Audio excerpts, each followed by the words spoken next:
soal kalian ini loh, berumah tangga berdua, adem ayem, nggak pernah ada apa-apa istilahnya. Oh ya?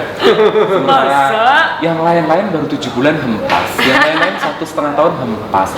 Malah ada yang lagi rebutan anak, ya ampun, anak diperebutkan. Padahal bikinnya bareng-bareng aja. Coba Anda jelaskan resepnya Anda berdua ini bagaimana sesungguhnya. Aduh, nggak ada resep ya? Hah? Nggak ada resep. Dari awal juga nggak ada resep. Ini kayaknya kue yang masih dalam proses ya. Iya sih. Sebenarnya sih apa ya? Nggak ada sih, kita temenan soalnya. Sama Asraf tuh memposisikan diri kita masing-masing itu kita selain pasangan kita juga berteman gitu. Jadi kita saling kenal teman-teman satu sama lain.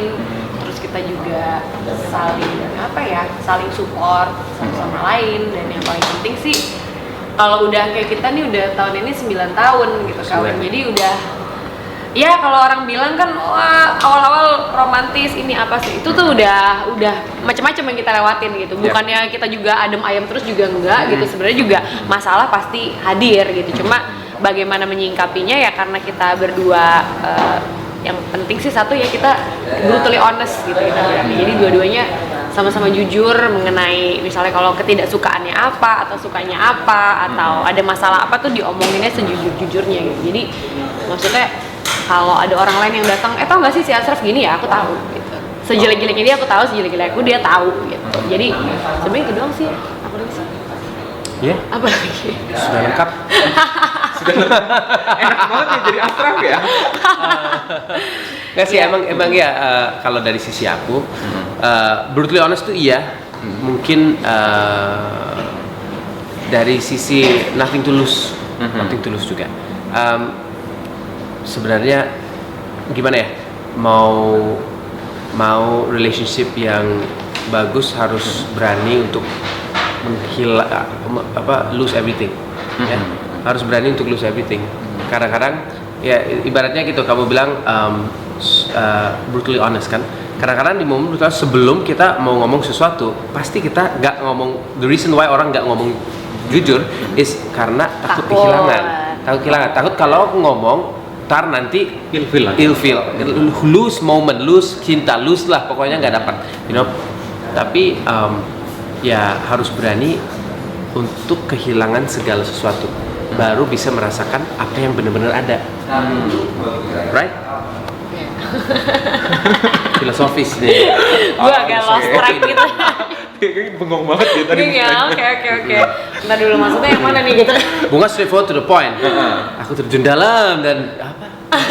Poinnya jadi kurang jelas. Okay. Tapi saling complimenting ya. Makanya on the awalnya ya semuanya sudah lengkap dengan apa yang Bunga sudah bilang tadi. Semua aku setuju. Yes, that's right. Benar-benar ini. Iya, maksudnya sebelum kawin juga emang udah nih jelek-jeleknya gue ini ya gitu. Dia juga jelek-jeleknya ini. Tapi semakin kawin tentunya makin kelihatan kebiasaan yang makin jelek berarti. Iya. Bukan makin jelek, makin kelihatan. Tergambar dengan jelas. Kan tinggal bareng apa segala macam kan tentunya jadi kelihatan kesehariannya. Kalau kita ternyata dua orang yang berbeda gitu, nggak sama, beda banget sebenarnya orangnya gitu. Cuma kita punya pandangan sama, punya visi sama, punya misi. Mungkin caranya aja beda-beda gitu, tapi kita punya dan kita make promise gitu kalau kita we will stay together.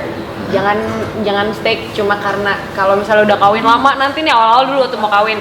Kalau misalnya nanti punya anak, kita jangan ini ya, kalau kita emang udah nggak bisa satu sama lain jangan cuma bertahan karena anak gitu, karena nggak sehat buat semuanya. Jadi kita harus hidupin cintanya gitu loh, bukan berkorban gitu, kayaknya bersama untuk berkorban. No, kita harus bersama karena kita mau bersama gitu aja.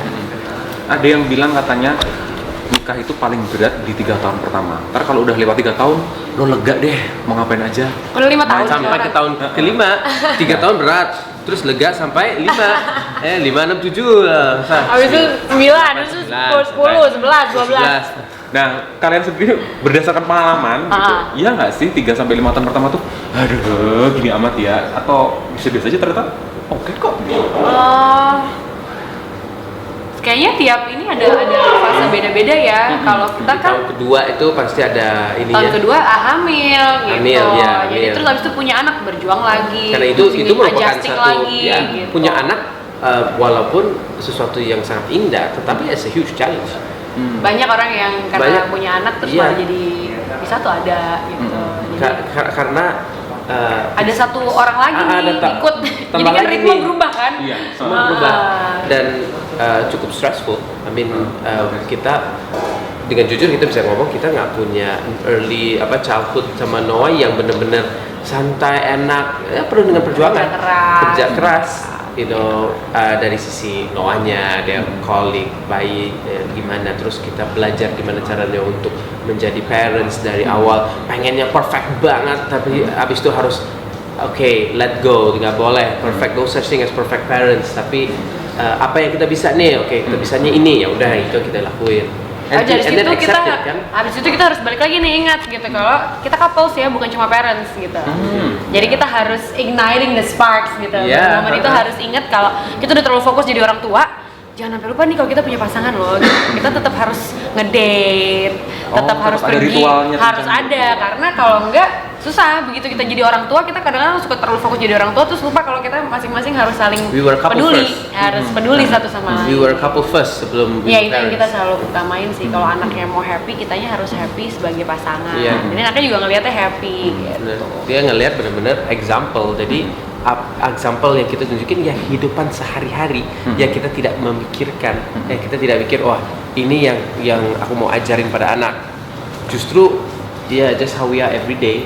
Itu yang dia akan belajar gitu. Itu yang dia akan terapin. Jadi ya mau 3 tahun kayak mau 5 tahun pasti cuma ininya aja sih kayaknya mungkin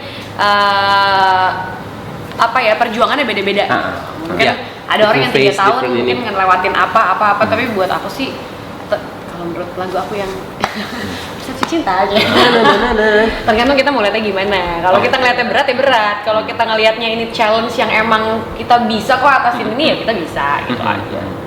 Jadi mau berapa tahun juga namanya orang hidup bersama orang lain, apalagi terus kalau punya anak punya tambahan orang lagi. Betul. Gitu. Tentunya semuanya harus selalu banyak adjustment, harus berjuang terus. Nah, diriku sebagai wartawati kan suka meliput gugatan cerai katanya perbedaan prinsip ketidakcocokan dan selalu seperti itu. Nah, aku pengen dapat istilahnya teladan dari kalian berdua nih. Aduh, jangan teladan. Contoh mungkin. Pernah nggak sih menghadapi sebuah masalah yang kayaknya gitu, tapi kemudian akhirnya yuk pelan-pelan kita pecahin satu-satu.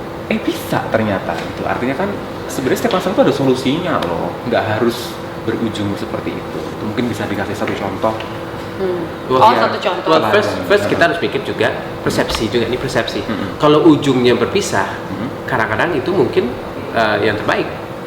Kalau sedia dengan terima kalau mungkin itu adalah salah satu pilihan, salah satu pilihan. Ya, jadi tapi itu ekstrim ya. Ekstrim banget. Dan harus juga kita percaya dan tahu kalau setiap masalah itu pasti ada solusi. Kalau tidak ada solusi, ini bukan lagi masalah.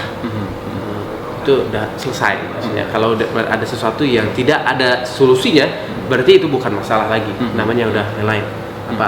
Tapi it's not a problem anymore. It's death. There's no solution.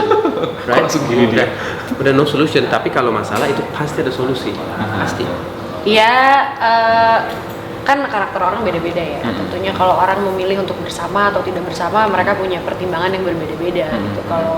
Kalau buat aku sama Asraf sih mungkin selama kita masih cinta gitu, selama kita masih rasanya masih mau berjuang ya kita cari solusinya gitu. Tapi kalau memang ada orang yang memilih mungkin sudah capek atau mungkin sudah tidak cocok atau mungkin mereka tetap saling cinta tapi nggak bisa sama-sama, kan ada juga ya. Karena begitu kita hidup nih kan kita makin tambah umur, terus tiba-tiba mungkin mindset kita ada yang berubah. Ada satu orang yang berubah atau dua-duanya berubah, itulah mungkin ketidakcocokan. Jadi mungkin awalnya mereka cocok karena mereka di umur segitu bareng, cara hidupnya sama, lifestyle-nya sama. Terus habis itu yang satu berubah atau dua-duanya berubah, makanya bisa tidak cocok. Mungkin itu ya masalahnya ya. Tapi kayak makanya aku bilang tadi, kita nambah umur, nambah anggota keluarga, nambah ini, perlu adjustment. Nah, kalau emang ternyata mungkin udah terlalu jauh, mungkin itu yang menyebabkan orang bisa. Tapi kalau kita sih selama masih mau berjuang, selama masih cinta, ya itu bukan bukanlah sebuah pilihan gitu sampai sekarang.